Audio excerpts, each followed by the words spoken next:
If there's anything that book and movie commentary has taught us here on the YouTube, it's that author self-inserts are bad. They are the worst, and you will be mocked by no less a person than the critical drinker if you dare add yourself to one of your works of fiction, or if your readers suspect that you have done that. This is true, and I am not going to disagree with the universal hatred of self-inserts, with one exception. If you've never heard the term, autofiction is a kind of weird mishmash subgenre where the intention is to insert yourself or facets of your life into an otherwise fictional story. It's kind of like based on a true story, but on steroids. Even if you've never heard of autofiction, you might be surprised to know that it's one of the most popular genres or subgenres or whatever that gets submitted to me for editing. It always starts off the same way. I, the author, had this idea for a memoir about this part of my life, but for various reasons, I either decided not to, or it was made very clear that I couldn't, usually for legal reasons. And so this whole fictional story around this true part of my personality or my life came to me. And so here we have this work of fiction that is based on a true story. Now, I know what you're saying. Oh my God, that is so cringe. If you were a real writer, you would write actual fiction. And I'm glad you said that, snarky internet commentator, because there are a lot of ways where it can get real cringy, real fast, even if you're a famous model, or even if you're a famous podcast person. I don't actually know what he does. I know that there's an MLM facet to it. I know that there's a Tate angle to it, but he's famous and he's rich and he wrote a novel, which unfortunately falls prey to some of the very common ways in which autofiction can turn cringe. So today, what we're going to be discussing is how to write a fictional version of your life or yourself in a way that will keep readers smiling and coming back for more instead of DNFing and giving you a 1 star. So let's hop in.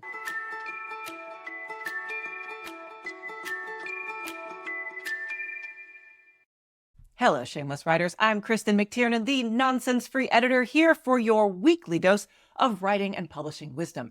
And today we're going to be talking about autofiction, using 2 examples by famous people, because, it would be bad for business if I mentioned my clients, and how they took a wrong turn in at least part of their execution of writing their autofiction works. Tyra Banks wrote Modelland, and Patrick Bet-David wrote The Agency, both of which are absolutely autofiction. They didn't market them as such, but that's actually what they are. And though both books do a lot of things right, the most important of which is actually writing a properly fictional story, there were some cringe elements that are very common among autofiction works.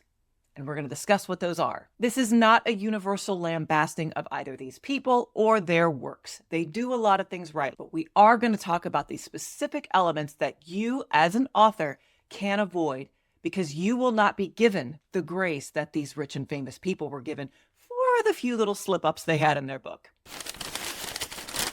Now, the first thing that most people do wrong right away is they write autofiction when really they want to write a memoir. But they're being lazy about it. They don't want to go to all that trouble of interviewing people and finding out what actually happened when they were 6 years old, because they're looking through the filter of a child's memory. They don't want to do any of that. And they certainly don't want to worry about getting releases signed or, factual things correct. So they just decide, okay, well, this is fiction. They don't actually want to write fiction. They want to write a memoir. And they do write a memoir with a couple of untruths mixed in. There's a problem with that, and it's a big one, and it's called the law. Now, if you didn't know, I have a whole course about writing a memoir properly, and I have an associated playlist. One of those videos is how not to get sued when writing your memoir. When you're writing autofic, the burden isn't as high because you are writing a work of fiction.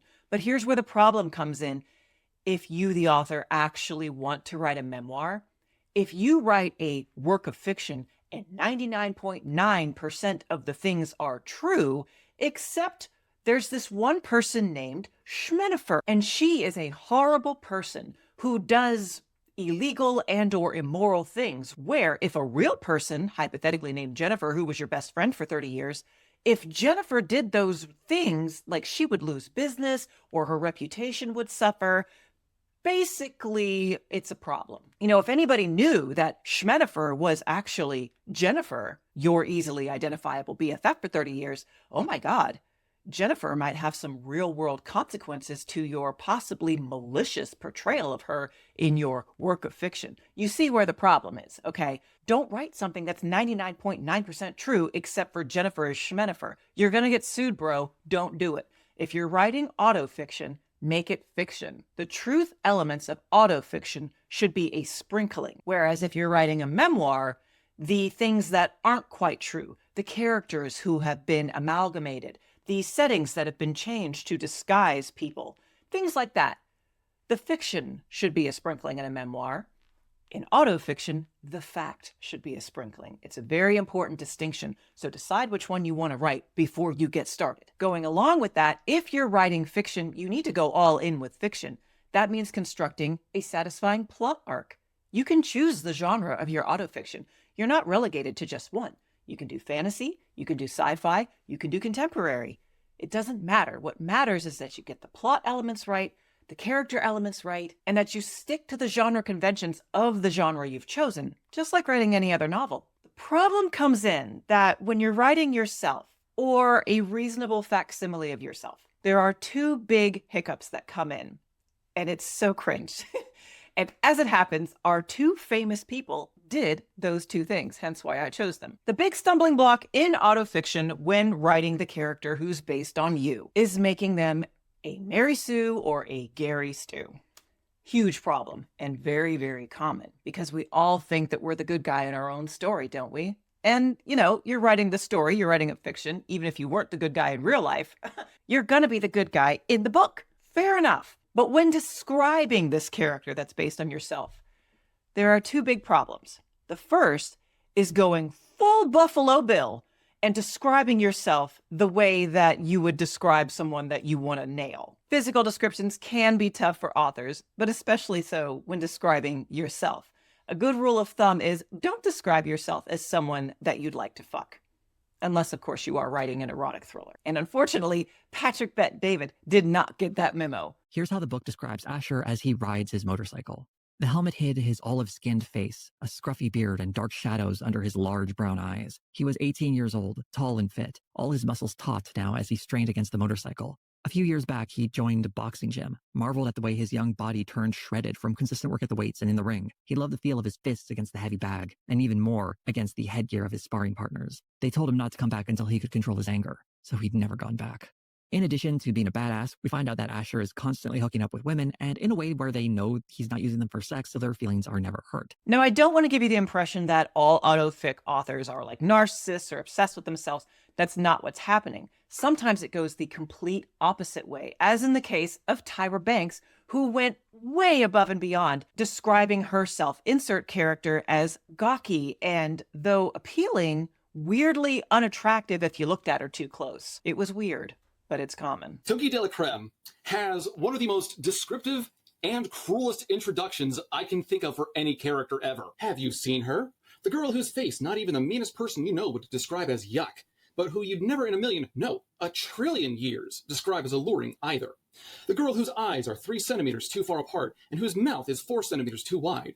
Oh, and we're not done. This goes on for a full page. One of the phrases in particular is that she's the girl whose hair has multiple personality disorder, which is a phrase that I kept coming across in some of the interviews she did for this book. She has what she calls multiple personality disorder hair. Even when the italicized narrator's section is done with, it just keeps going on because after that, her large mismatched eyes didn't blink as she stared at the stained ceiling. Her gangly legs shot out at odd angles, as though she'd fallen from a 6-story building. I can't call Banks' descriptions here bad because they are very visual. You can definitely see what she's trying to paint. But it's so cartoony that I can't take this book seriously. Now, Toki's description oftentimes come down as something of a joke because Banks often described herself as a little funny looking as a kid. When I was 11 years old, I grew 3 inches and lost 30 pounds. And I became the freak, the weirdo.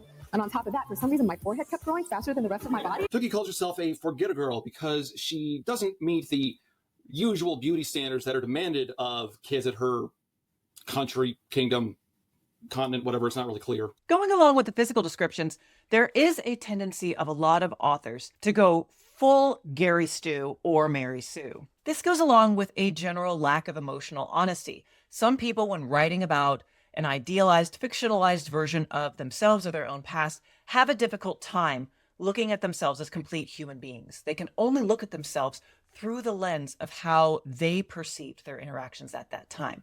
And as a result, you get a Mary Sue. And no one likes a Mary Sue. Another common theme, which you will not see in either of these two books that I'm mentioning, are a revenge theme. Typically this comes, and this is just from my experience, from female authors who are later on in their life who write these drawn-out revenge fantasies. Either something aggressive from their self-insert character, like, oh, well, you cheated on me, my terrible husband, and I'm gonna... hold on, let me disguise this. Hold on. Okay, husband, you cheated on me, and so I, in my fictionalized form, am gonna cheat on you with a smoking hot 48-year-old silver fox, and I'm gonna do all this while being an overweight mom of 3, just nonsense. They have this whole fantasy built up in their life, and they've been thinking about this for a really long time. They want to stick it to somebody, and they put it in this book, and it's so transparent. It's so gross. It really is, because we all love a good revenge story. We all love a good thriller. We all love a Stella got her groove back kind of feel-good story. But when you write autofic like this, and by the way, How Stella Got Her Groove Back is autofic, but it was well done. A lot of authors who come to me don't do it so well. And it's really transparent and it's gross. Another one is the martyr. It's not an aggressive thing where you're sticking it to somebody. It's, don't you feel bad for how you took advantage of me and you weren't a good child? I get a lot of these from estranged parents of grown children. And the story always ends with their self-insert character dying in a car wreck or being viciously murdered. Don't you feel bad that you didn't respond to my 87 phone calls, grown son with a family? Don't you feel guilty for ignoring your mother? Don't you feel bad about that? Now look at me. I'm dead. I'm dead in the ditch, Sean. Now you think about that. And it's so gross. And it's really, I get several of these a year, if you couldn't tell. I hate them. I hate them so much. And they're obvious. The second I talk to you, I know. So if you are some bipolar grown parent and you think you're being slick, like, oh no, this is just a novel about, a parent who puts themselves out and does everything for their child, and their child is so ungrateful. I see you. Please know that I see you.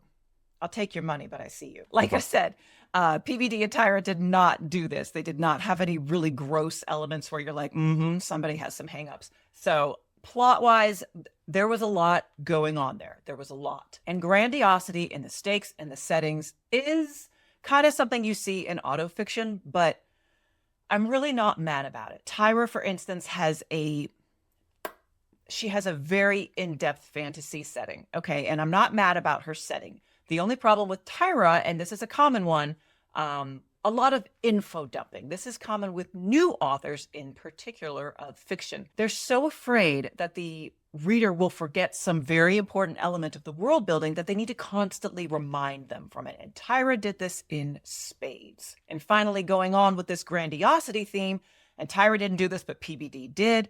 And this kind of also goes along with deciding whether you want to write nonfiction or fiction. If you're writing fiction, let it not be because you want to frame heavy-handed lectures to your audience. Don't have whole scenes devoted just so there can be dialogue between two characters where you can lecture the reader about your worldview or a particular political event or even politics in general and disguise it as fiction. It's not. You're lecturing your audience. You're giving them your worldview. You are doing the oh-so-American activity of just beating your audience to death with the messaging. I hate it so much. You don't need to do that. If you want to write nonfiction, have the courage of your convictions and write nonfiction, either through a memoir or informative nonfiction.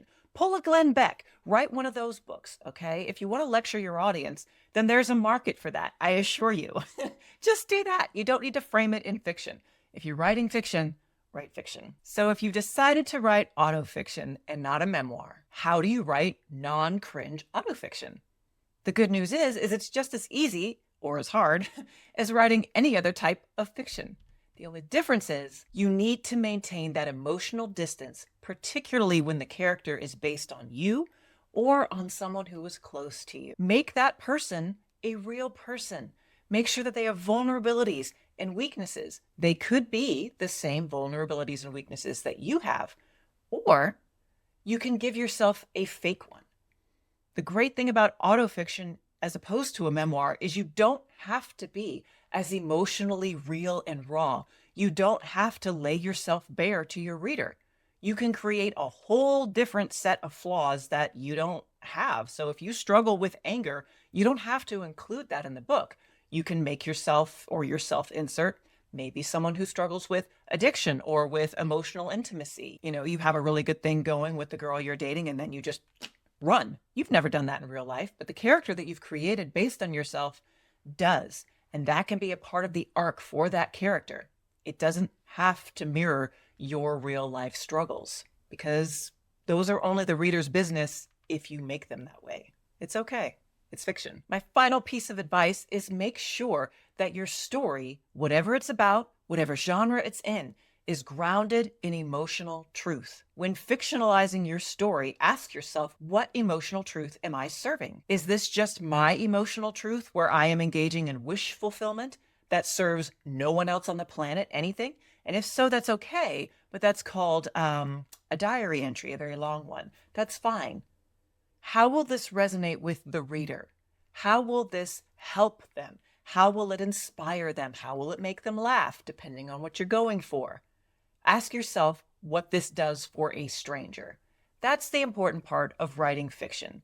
It can feel very personal when you're writing autofiction, but understand that when a stranger gets hold of it, they're not going to be receiving it like it's your personal diary, and they're not going to be nice in the reviews, even if you put in the blurb based on a true story. They might even be meaner about it. I'm going to be real with you. Goodreads is a vicious place. As a final thought, remember that autofiction is not about making yourself look good, and neither are memoirs, by the way. It's about making yourself human and having that humanness reflect in the reader. If you're on the fence as to whether you want to write an autofiction work or if you would rather stick to memoir, please, I have linked the playlist to my memoir course and the associated videos below. Those are all for free right here on YouTube. And because I love a lively comment section, please drop below your least or most favorite author self-insert or creator self-insert if we're talking about TV that I can view for myself. I know Stephen King has done it a couple of times, but it's usually very intentional.